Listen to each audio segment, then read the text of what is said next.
نحمده ونصلي على رسوله الكريم أما بعد فأعوذ بالله من الشيطان الرجيم بسم الله الرحمن الرحيم الله يتوفى الأنفس حين موتها والتي لم تمت في منامها فيمسك التي قضى عليها الموت ويرسل الأخرى إلى أجل مسمى إن في ذلك لآيات لقوم يتفكرون أم اتخذوا من دون الله شفعاء قل أولو كانوا لا يملكون شيئا ولا يعقلون قل لله الشفاعة جميعا له ملك السماوات والأرض ثم إليه ترجعون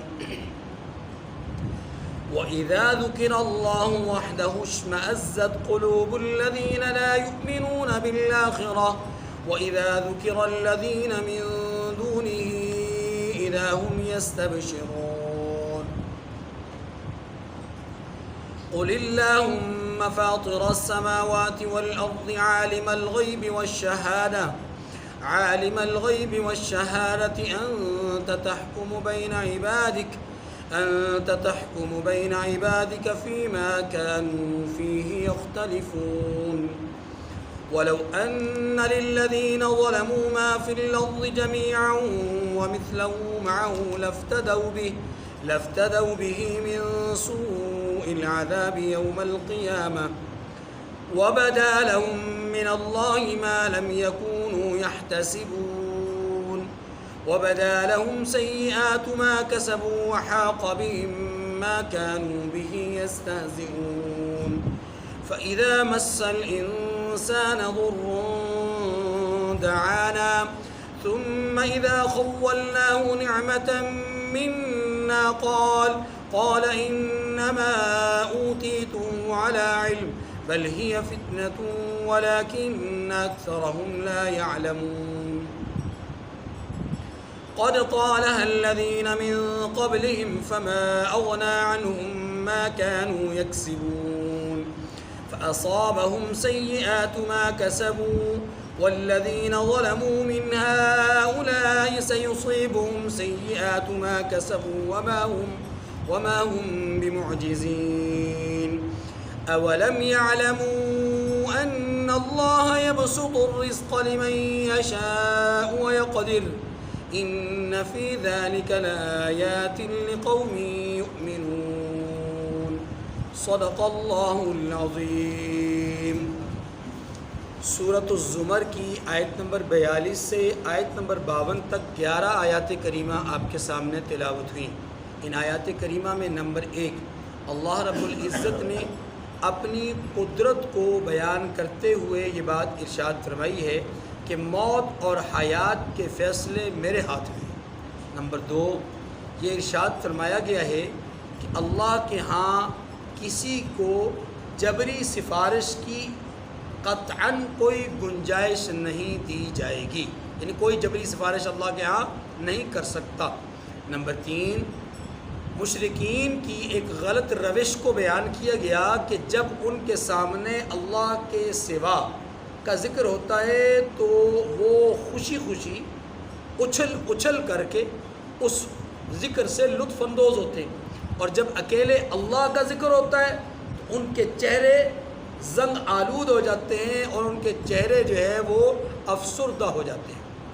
چوتھی بات ارشاد فرمائی کہ قیامت کے دن مشرکین کے اعمال بد اور ان کے کردار بد کو ان کے سامنے ظاہر کر دیا جائے گا۔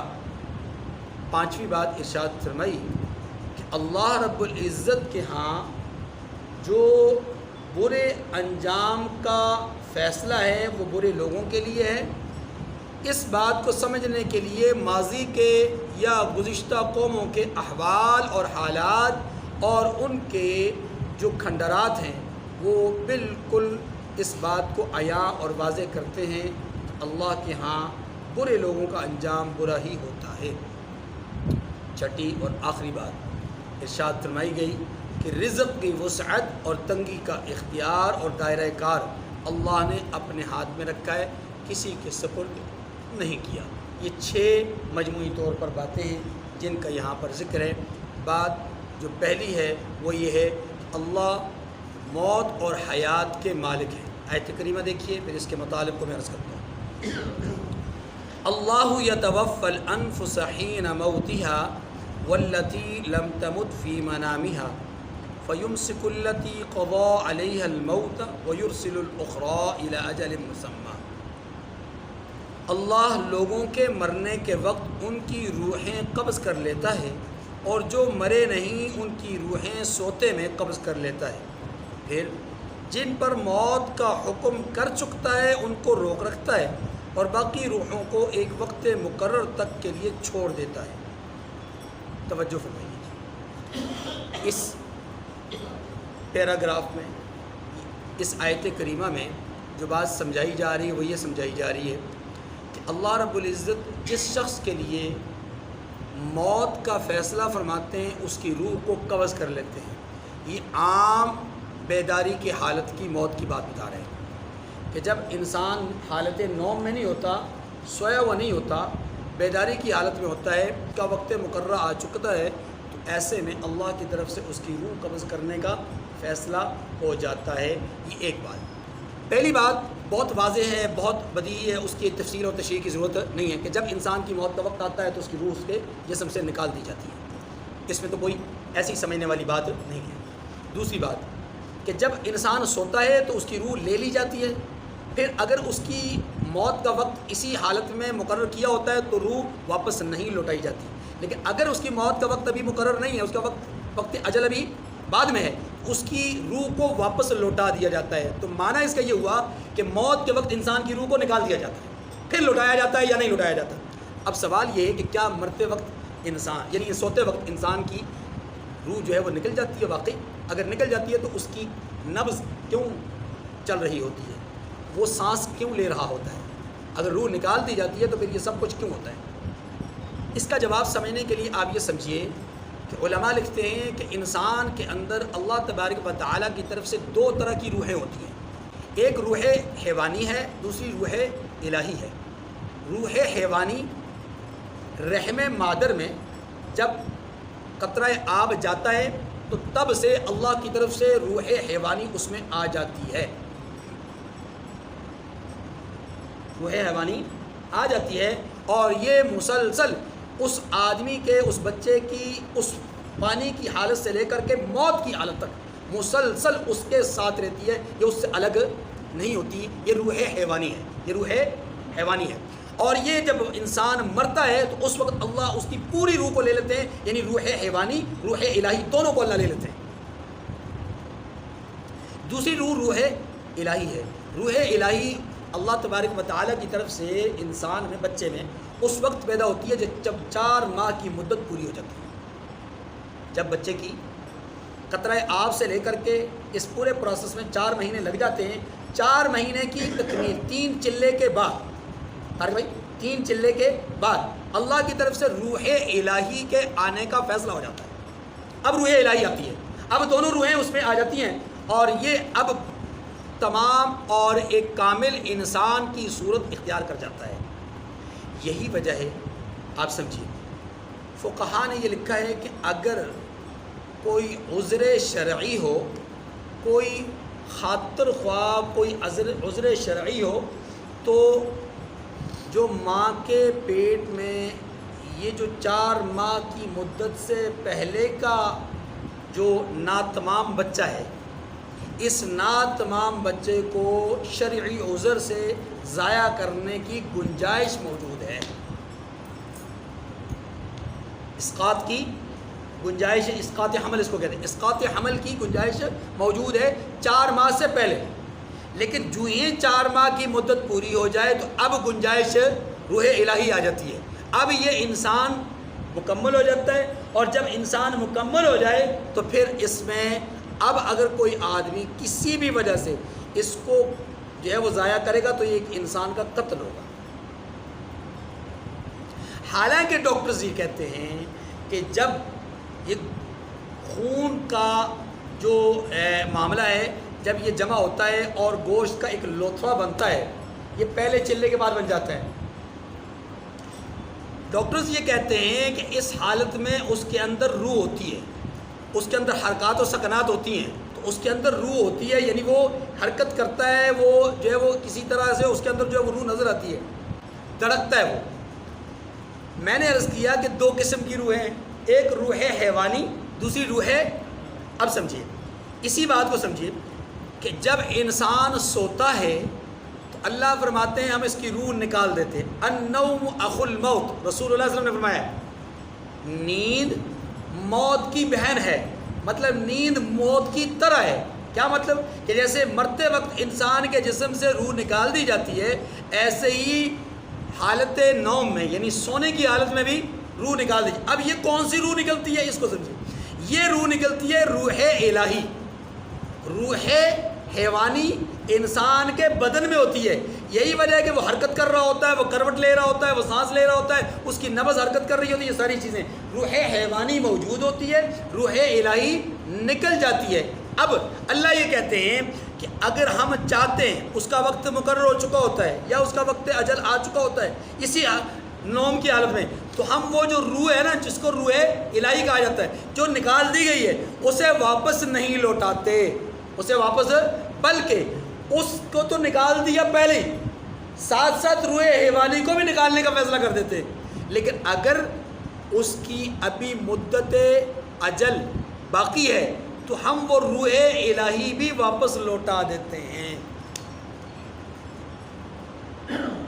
یہی بات میں نے سمجھائی کہ جب بچہ 4 ماہ کی مدت سے پہلے کا ہوتا ہے، اس کے لوتھڑے میں اس کے وہ جو ٹکڑے ہوں گوشت کے، اس میں جو حرکت ہے وہ موجود ہوتی ہے، لیکن وہ حرکت روح حیوانی کی ہے، اور روح حیوانی کی جو حرکت ہے وہ انسان کامل ہونے کا نتیجہ اپنا دلیل نہیں ہے۔ انسان کامل تب بنے گا جب اس کے ساتھ روح الہی بھی آ جائے گی، اور وہ 4 ماہ کی مدت میں آتی ہے، لہذا 4 ماہ کی مدت سے پہلے کسی شرعی عذر، عام حالات میں نہیں، شرعی عذر کیا ہو سکتا ہے یہ بھی سمجھیے۔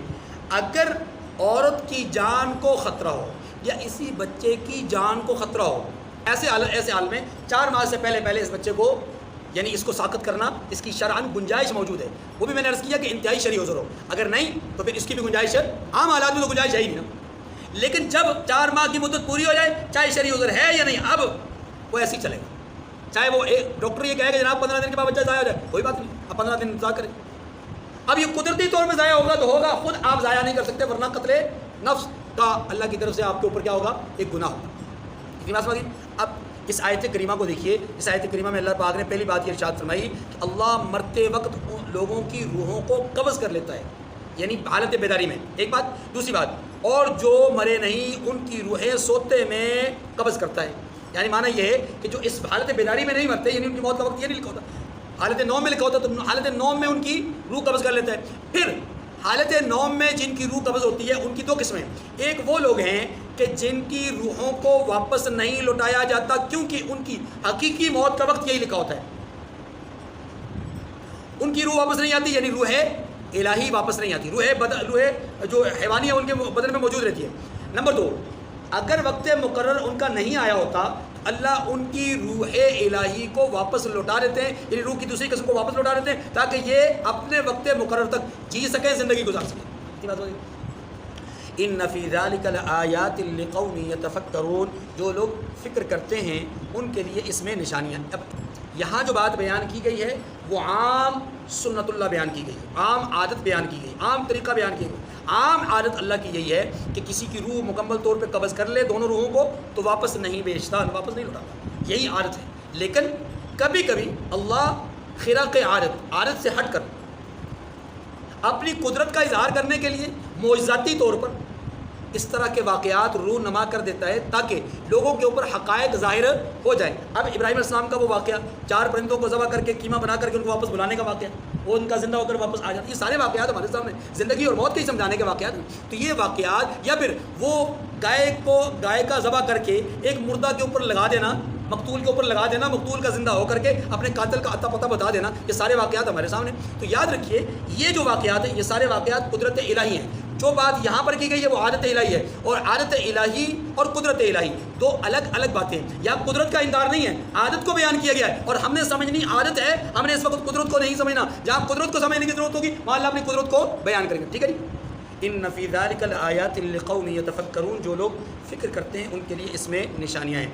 یہ پہلی بات ختم ہو گئی۔ دوسری بات، ام اتخذوا من دون اللہ شفعاء، لوگ اللہ پر، میری بات سمجھیں، لوگ اللہ کے سامنے جبری سفارشی پیش کرنے کا عقیدہ رکھتے ہیں کہ فلاں فلاں فلاں شخصیت لا محالہ زبردستی ضرور بے ضرور وہ ہمارے لیے سفارش کر دیں گے، جیسے عیسائیوں کا عیسیٰ علیہ السلام کے بارے میں، یہودیوں کا حضرت عزیر، حضرت موسیٰ، ان انبیاء کے حوالے سے ان کا عقیدہ ہے، حضرت اسحاق علیہ السلام کے حوالے سے عقیدہ ہے۔ ایسے ہی ہمارے مسلمانوں میں بھی بہت سارے مسلمان ایسے ہیں کہ جن کے ہاں جبری سفارش کا ایک عقیدہ ہے کہ فلاں بزرگ، فلاں شخصیت، فلاں اللہ والے، فلاں صحابی، اہل بیت میں سے فلاں رسول اللہ، یہ ہمارے لیے سفارش کر دیں گے۔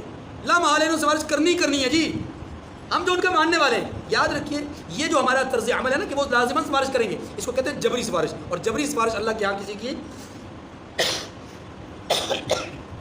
جبری سفارش اللہ کے یہاں کسی کی نہیں چلتی۔ ام اتخذوا من دون اللہ شفعاء، کیا انہوں نے اللہ کے سوا اور سفارشی بنا لیے ہیں؟ یعنی کوئی ایسی شخصیت، کوئی ایسی ہستی جو اللہ کے سامنے لازماً کھڑے ہو کر کے اللہ جو ہے وہ ان کے لیے سفارش کرے، کیا کوئی ایسی سفارشی انہوں نے کھڑے کر دی ہیں؟ قل اولو کانوا لا یملکون شیئا ولا یعقلون، فرمایا کہہ دیجئے خواہ وہ کسی چیز کا بھی اختیار نہ رکھتے ہوں اور نہ کچھ بھی سمجھتے ہوں، پھر بھی وہ اللہ کے سامنے سفارشی کھڑے ہوں گے۔ اللہ اکبر۔ قل للہ الشفاعۃ جمیعا، فرمایا کہہ دیجئے سفارش تو سب اللہ ہی کے اختیار میں ہے، جس کو چاہے سفارش کا اختیار دے اور جس کی چاہے سفارش قبول کرے۔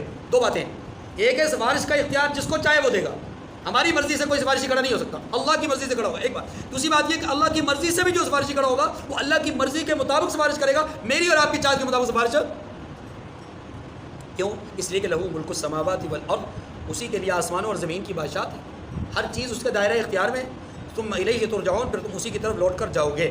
یہ دوسری بات ختم ہو گئی۔ تیسری بات، اللہ کا جب خالص طور پر ذکر کیا جائے تو چہرے افسردہ ہو جاتے ہیں، جب غیر اللہ کا ذکر کیا جائے تو اچھل کر کے کود کر کے سنتے ہیں۔ وَإِذَا ذُكِرَ اللَّهُ وَحْدَهُ اشْمَأَزَّتْ قُلُوبُ الَّذِينَ لَا يُؤْمِنُونَ بِالْآخِرَةِ، اور جب اللہ کا اکیلا ذکر کیا جاتا ہے یا تنہا اللہ کا ذکر کیا جاتا ہے تو جو لوگ آخرت پر ایمان نہیں رکھتے ان کے دل منقبض ہو جاتے، دل تنگ ہو جاتے ہیں کہ ہمارے ہاں بہت سارے ایمان کا دعویٰ کرنے والے لوگ بھی ان کے سامنے صرف توحید کی بات کی جائے ان کو ہضم نہیں ہوتی۔ آپ سمجھائیں لوگوں کو، آپ اولیاء اللہ کی کرامتیں بیان کریں، اولیاء اللہ کے فضائل بیان کریں، ان کی شان کو، ان کی عظمت کو، ان کی بزرگی کو، ان کے احترام کو بیان کریں، کوئی دو رائے نہیں ہے۔ لیکن یہ انداز اختیار کرنا کہ تیرے قرآن پڑھنے میں وہ ہدایت نہیں ہے جو میرے بابے کی سرنگی بجانے میں ہے۔ وَإِذَا ذُكِرَ اللَّهُ وَحْدَهُ اشْمَأَزَّتْ قُلُوبُ الَّذِينَ لَا يُؤْمِنُونَ بِالْآخِرَةِ، اور جب تنہا اللہ کا ذکر کیا جاتا ہے تو جو لوگ آخرت پر ایمان نہیں رکھتے ان کے دل تنگ ہو جاتے ہیں۔ وَإِذَا ذُكِرَ الَّذِينَ مِن دُونِهِ إِذَا هُمْ يَسْتَبْشِرُونَ، اور جب اس کے سوا اوروں کا ذکر کیا جاتا ہے تو خوش ہو جاتے ہیں۔ پرانے وقتوں میں بتوں کا، لات، حبل، عزا، منات، ان کا تذکرہ ہوتا تھا، یا جو صفا اور مروہ پہ رکھے ہوئے دو بت تھے اصحاب وغیرہ، ان کا جب ذکر ہوتا تھا تو لوگ خوش ہوتے تھے، ہمارے معبودان باطلہ کا ذکر ہو رہا ہے۔ لیکن جب اللہ کا ذکر ہوتا تھا تو ان کے دل تنگ ہوتے تھے کہ کیوں اکیلی ذات کا ذکر ہو رہا ہے۔ آج بھی بدقسمتی سے ایسے لوگ موجود ہیں جو اللہ کے ذکر سے تنگ ہوتے ہیں، اللہ کی توحید سے تنگ ہوتے ہیں۔ اللہ ہم سب کو ہدایت نصیب فرمائے۔ قل اللہم فاطر السماوات والارض عالم الغیب والشہادۃ انت تحکم بین عبادک فیما کانوا فیہ یختلفون، کہہ دیجئے کہ اے اللہ آسمانوں اور زمین کے پیدا کرنے والے، پوشیدہ اور ظاہر کے جاننے والے۔ اب پوشیدہ اور ظاہر کے جاننے، اللہ کے سامنے کون سی چیز پوشیدہ ہے؟ تو یاد رکھیے یہ مخلوق کے اعتبار سے کہا جا رہا ہے، مخلوق کے اعتبار سے پوشیدہ، مخلوق کے اعتبار سے ظاہر، ورنہ اللہ کے سامنے کوئی چیز پوشیدہ۔ انت تحکم بین عبادک فیما کانوا فیہ یختلفون، تو ہی اپنے بندوں میں ان باتوں کا جن میں وہ اختلاف کرتے رہے ہیں فیصلہ کرے گا، یعنی قیامت کے دن۔ اگلی بات، وَلَوْ أَنَّ لِلَّذِينَ ظَلَمُوا مَا فِي الْأَرْضِ جَمِيعًا وَمِثْلَهُ مَعَهُ لَافْتَدَوْا بِهِ مِنْ سُوءِ الْعَذَابِ يَوْمَ الْقِيَامَةِ، اور اگر ظالموں کے پاس وہ سب مال و متاع جو زمین میں موجود ہے، اللہ اکبر، اور اس کے ساتھ اسی قدر اور ہو، تو قیامت کے روز برے عذاب سے مخلصی پانے کے بدلے میں دے دیں، اللہ ان کو مخلصی عطا نہیں کرے گا۔ معنی یہ وَبَدَا لَهُم مِّنَ اللَّهِ مَا لَمْ يَكُونُوا يَحْتَسِبُونَ، اور ان پر اللہ کی طرف سے وہ امر ظاہر ہو جائے گا جس کا ان کو خیال بھی نہ تھا۔ یہ ان کے اعمال کا ظاہر ہونا. اگلی بات وبدالهم سیئات ما کسبوا وحاق بهم ما كانوا به يستهزئون, اور ان کے اعمال کی برائیاں ان پر ظاہر ہو جائیں گی اور جس عذاب کی وہ ہنسی اڑاتے تھے وہ ان کو آ گھیرے گا. دیکھیے یہاں جو بات سمجھائی جا رہی ہوئی ہے, اس دنیا میں جو کچھ ہے یہ بھی اور اتنا ہی اور ایک آدمی کو دے دیا جائے قیامت کے دن, اور وہ سب کچھ اللہ کے سامنے پیش کرے اپنی نجات کے لیے فدیہ کے طور پر. لفتدوا بھی, اللہ وہ فدیہ قبول نہیں کریں گے. پہلی بات تو یہ ہے, یہ بات سمجھیے, پہلی بات تو یہ ہے کہ یہ اجازت ہی نہیں ہوگی. لیکن فرض کریں, یہ بات سمجھائی گئی, ولو اگر ایسا ہو جائے, ولو ان للذین, اگر ان ظالموں کو یہ سب کچھ کر دیا جائے, دے دیا جائے, یہ پیش کریں, تو تب بھی اللہ قبول کیوں؟ اللہ قیامت کے دن ان کے برے اعمال ان کے سامنے ظاہر کریں گے اور ان کے برے کرتوت ان کے سامنے ظاہر کریں گے. برے اعمال اور برے کرتوت دو الگ الگ چیزیں. ایک ہے ان کا اپنا ذاتی عمل کیا ہے, گناہ پر مبنی زندگی ہے, اور برے کرتوت کیا ہیں کہ یہ جو حق والے ہیں, اچھے لوگ جو ہیں, ان کے اچھائی کرنے کے راستے میں رکاوٹ بنتے ہیں, تو یہ ان کا برے کرتوت ہے. یعنی گویا کہ ان کا کردار بھی برا, ان کے اعمال بھی برے. تو اعمال کی برائی, کردار کی برائی دونوں ان کے سامنے ظاہر کر دی جائے گی اور اس کے بدلے میں کسی قسم کا فدیہ قبول نہیں کیا جائے گا. اگلی بات فَإِذَا مَسَّ الْإِنسَانَ ضُرٌّ دَعَانَا, اس آیت کریمہ میں اللہ نے انسان کے ناشکری کو بیان کیا ہے. بڑی مختصر سی بات ہے, عام طور پہ یہ آیت کریمہ بار بار اس طرح کے الفاظ یعنی اس مفہوم کو بار بار بیان کیا گیا. جب انسان کو تکلیف پہنچتی ہے تو ہمیں پکارنے لگتا ہے. ثم اذا خولناه نعمة منا قال, پھر جب ہم اس کو اپنی طرف سے نعمت بخشتے ہیں تو کہتا ہے انما اوتیت علی علم, یہ تو مجھے میرے علم و دانش کے سبب ملی. میں نے فلاں ٹرک استعمال کی, فلاں گور استعمال کیا, فلاں چیز استعمال کی, فلاں طریقہ ایجاد کیا, فلاں جگہ پہ پیسہ خرچ کیا, فلاں کو سفارشی پیش کیا, فلاں کی جو ہے وہ حیثیت اور اتھارٹی کو جو ہے پیش کیا. یہ ساری چیزیں کیا ہے, اپنی طرف منسوب کرتا ہے کہ مجھے اس برائی سے نکلنے میں میرا ذاتی عمل دخل ہے. اللہ فرماتے ہیں ہر وجہ سے نہیں, ایسا بالکل نہیں.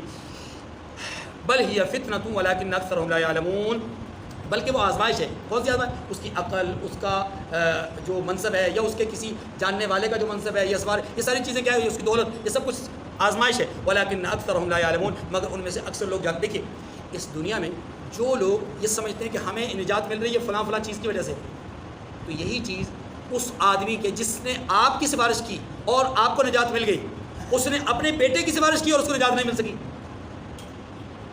آپ کے لیے اس نے ڈاکٹر کو کہا کہ اس کا علاج اچھے طریقے سے کرنا ہے, آپ کو مل گئی شفا.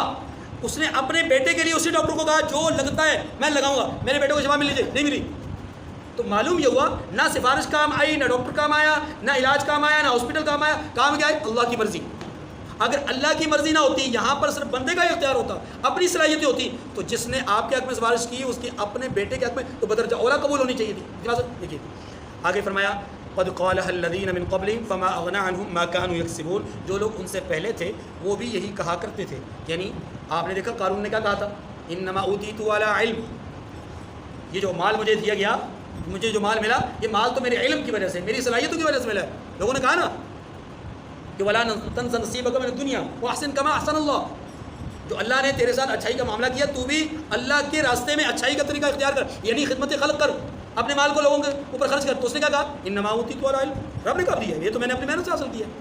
اللہ پاک فرماتے ہیں کہ یہ باتیں تو پہلے لوگ بھی کر چکے, لیکن فما اغنی عنہم ما كانوا یکسبون, تو جو کچھ وہ کہا کرتے تھے یا کیا کرتے تھے ان کے کچھ بھی کام نہیں آیا. فاصابهم سیئات ما کسبوا, ان پر ان کے اعمال کے وبال پڑ گئے. والذین ظلموا من هؤلاء سیصیبهم, اور جو لوگ ان میں سے ظلم کرتے رہے ان پر ان کے عملوں کے وبال ان قریب پڑنے والے ہیں. سیئات ما کسبوا, ان قریب ان کے اعمال کا جو وبال ہے وہ پڑنے والا ہے. وما هم بمعجزین, اور وہ اللہ کو عاجز نہیں کر سکتے. عاجز ہے. اولم یعلموا ان اللہ یبسط الرزق لمن یشاء ویقدر. چھٹی اور آخری بات وہ کیا تھی کہ روزی اللہ نے اپنے اختیار میں رکھی ہے. اولم یعلموا ان اللہ یبسط الرزق لمن یشاء ویقدر, کیا ان کو معلوم نہیں کہ اللہ ہی جس کے لیے چاہتا ہے رزق کو فراخ کر دیتا ہے اور جس کے لیے چاہتا ہے تنگ کر دیتا ہے. رزق کا ملنا علم سے نہیں ہے, صلاحیتوں سے نہیں ہے, ورنہ کتنے ہی فیکٹری مالکان ایسے ہیں ان کے پاس علم نام کی کوئی چیز نہیں ہے. لفظ جاہل کہنا مناسب نہیں ہے, لیکن بالکل ناخواندہ ہے, ان پڑھ ہیں لیکن کروڑوں میں کھیلتے ہیں. اور ان کے ماتحت جو ساری ڈیلنگ کر رہا ہوتا ہے وہ پڑھا لکھا اور وہ مہینے کا 1,00,000, 1.5 لاکھ 2 لاکھ روپے لے لیں, وہ تنخواہ لیتا ہے. سارا کچھ اس کے سارے کاروبار کو چلا ہو رہا ہے اور اس کو چند ٹکے ملتے ہیں. اور جو ان پڑھ ہے, ناخواندہ ہے, وہ سیٹ پہ بیٹھ کے کروڑوں کو مارا ہے. دولت کا تعلق علم سے نہیں ہے, دولت کا تعلق صلاحیت سے نہیں ہے, بڑے بڑی صلاحیتوں والے لوگ روڈوں پہ پھر رہے ہیں اور ان کی ڈگریاں ان کے ہاتھ میں جگہ جگہ تلاش کر رہے ہیں، کہیں ان کو روزگار نہیں مل رہا، اور جن کے پاس صلاحیت نام کی کوئی چیز نہیں ہے وہ بڑے بڑے عہدوں پہ بیٹھے ہوئے ہیں، بلکہ ملک کے بڑے بڑے عہدوں پر بیٹھے ہوئے ہیں، فیکٹریاں نہیں، ملک کے بڑے بڑے عہدوں پہ جاہل لوگ، یعنی صلاحیتوں کے اعتبار سے۔ محنت سے روزی کا تعلق نہیں ہے، اگر محنت سے روزی کا تعلق ہوتا تو رب محمد کی قسم سب سے زیادہ روزی اس مزدور کو ملنی چاہیے جو روزے کی حالت میں 50 سال سے زیادہ عمر کا آدمی اور کدال لے کر کے دن بھر وہ زمین کھودتا رہتا ہے، پسینہ اس کے اوپر سے ایسے بہ رہا ہے جیسے اوپر سے پانی کا فوارہ گر رہا ہے، حالت روزے کی ہے اور روزے کی حالت میں اتنی محنت کر رہا ہے، لیکن شام کو اس کو ملتا کیا ہے 1200۔ اور وہ صاحب جو 12 بجے 1 بجے اٹھ کر کے اے سی والی گاڑی میں اے سی والے روم میں جا کر کے بیٹھتے ہیں، ٹھیک ہے، اور نعوذ باللہ روزے کو بھی کھاتے ہیں، روزے کے دنوں میں روزے کو کھا کر کے ہاں جی اور ٹھاٹ باٹ کر کے ٹھکارے مار کر کے باہر آتے ہیں، ان کا دن جو ہے وہ ہزاروں میں نہیں لاکھوں میں ہوتا ہے۔ محنت نام کی تو کوئی چیز ہی نہیں ہے، لیکن اس کو روزی مل رہی۔ تو روزی کا تعلق کس کے ساتھ ہے؟ اللہ کے فیصلے کے ساتھ، اور اللہ یہ فیصلہ فرماتے ہیں آزمائش کے لیے۔ اللہ یہ فیصلہ کس کے لیے فرماتے ہیں؟ جس کو دے رہے ہیں اس کو بھی آزما رہے ہیں، جس کو نہیں دے رہے اس کو بھی۔ ان فی ذلک لآیات لقوم یؤمنون، جو لوگ ایمان لاتے ہیں ان کے لیے اس میں بہت ساری نشانیاں ہیں۔ اللہ سمجھنے کی توفیق نصیب فرمائے۔ وآخر الدعوانا ان الحمد للہ رب العالمین۔